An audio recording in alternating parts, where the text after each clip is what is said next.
আসসালামু আলাইকুম এভরিওয়ান, আমার চ্যানেল সানিয়া কবি রেসিপির আজকের পর্বে সবাইকে স্বাগতম জানাচ্ছি। আর আজকে আমি আপনাদের তৈরি করে দেখাবো কাঁচা আমের মুরব্বা। কাঁচা আম দিয়ে যতগুলো রেসিপি তৈরি করা হয় তার ভিতরে আমের মুরব্বাটা কিন্তু আমার কাছে খুবই ভালো লাগে।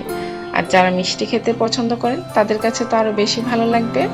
আর এভাবে মুরব্বাটা বানিয়ে রেখে কিন্তু বছর জুড়ে সংরক্ষণও করতে পারেন, আর এটা তৈরি করাও খুবই সহজ।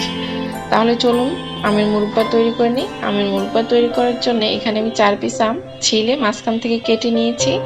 এখন পর্যাপ্ত পরিমাণে পানি দিয়ে আমগুলোকে খুব ভালোভাবে ধুয়ে নিতে হবে। অফ ক্যামেরায় আমি আমটাকে 4-5 বার পানি চেঞ্জ করে ধুয়ে নিয়েছি, এতে আমের মধ্যে যে কষ্টটা আছে সেটা বের হয়ে যাবে।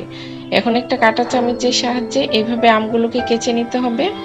আর অবশ্যই খেয়াল রাখবেন আমের আটিটা শক্ত হয়ে গিয়েছে এই টাইপের আমটা ব্যবহার করতে, এতে কিন্তু মুরব্বাটা অনেক বেশি ভালো হয়। আর চামচটা যেন আটি পর্যন্ত পৌঁছায় সেটাও খেয়াল রাখতে হবে।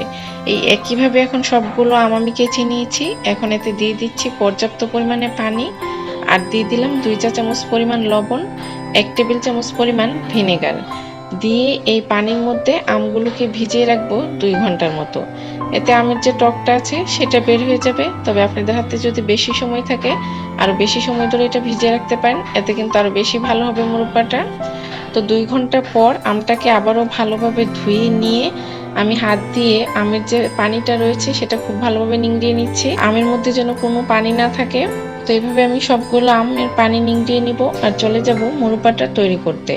এখন চুলায় একটি প্যান বসিয়ে 1 কাপ পরিমাণ চিনি দিয়ে দিচ্ছি। আর যেই পরিমাণ চিনিটা দিবেন সেই অনুযায়ী পানিটা দিতে হবে। 1 কাপ পরিমাণ দিয়ে দিচ্ছি পানি। তবে মিষ্টির পরিমাণটা আপনারা আপনাদের টেস্ট অনুযায়ী এখানে কম বা বেশি অ্যাডজাস্ট করে নিতে পারেন। এখন দিয়ে দিচ্ছি কিছু গরম মশলা, ছোট ছোট করে কাটা 4 পিস তেজপাতা, 2 পিস দারচিনি, 4টা দিয়ে দিলাম এলাচ। গরম মশলাটা ব্যবহার করলে কিন্তু মুরব্বার ফ্লেভারটা খুবই ভালো আসে। আর যখন এই চিনির পানিটা এরকম একটা বলক চলে আসবে সাথে সাথে আমগুলো দিয়ে দিতে হবে। এখন আমি সবগুলো আম দিয়ে দিচ্ছি আর এভাবে উল্টে পাল্টে মুরব্বাটাকে রান্না করে নিতে হবে।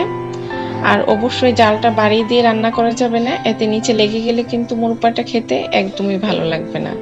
জালটা লো মিডিয়াম হিটে রেখে এভাবে উল্টে পাল্টে আলতো হাতে মুরব্বাগুলোকে রান্না করতে হবে। এখন ফিরে আসছি পুরোপুরি মুরব্বাটা রান্না হয়ে যাওয়ার পর। মুরব্বাটা কিন্তু প্রায় হয়ে এসেছে, আমি দেখিয়ে দিচ্ছি। যখন এরকম কাচের মতো স্বচ্ছ দেখা যাবে তখনই বুঝতে হবে মুরব্বাটা হয়ে গিয়েছে। তো আলতো হাতে সবগুলো উল্টিয়ে দিচ্ছি। আর এটা যদি বছর জুড়ে সংরক্ষণ করে খেতে চান তাহলে এতে দিয়ে দিতে হবে সাদা সিরকা। এখন আমি দিয়ে দিচ্ছি 1 টেবিল চামচ পরিমাণ সাদা সিরকা দিয়ে আরো মিনিট 5 চুলা এইভাবে লো হিটে জাল করে নেওয়ার পর আমি চুলাটা বন্ধ করে দিয়ে এই চিনি শিরার মধ্যে আমগুলোকে রেখে দিব আরো 2 ঘন্টার মতো। এতে চিনি শিরাটা টেনে নিয়ে মুরব্বাটা কিন্তু আরো বেশি ভালো হবে। তো খুব সহজেই কিন্তু মুরব্বাটা তৈরি করা যায়। 2 ঘন্টা পর আমি আপনাদের পরিবেশন করে দেখিয়ে দিচ্ছি মুরব্বাটা দেখতে কেমন হয়েছে। এভাবে বানিয়ে রেখে কিন্তু বছর জুড়ে সংরক্ষণ করেও খেতে পারেন। তাহলে কেমন লেগেছে সহজ রেসিপিতে আজকের মুরব্বার রেসিপিটা অবশ্যই কমেন্টস করে জানাবেন। আর মুরব্বাটা ভালো লাগলে প্লিজ একটা লাইক দিয়ে চ্যানেলটা সাবস্ক্রাইব করতে একদমই ভুলবেন না। তাহলে আজকে এখানেই বিদায় নিচ্ছি। আল্লাহ হাফেজ।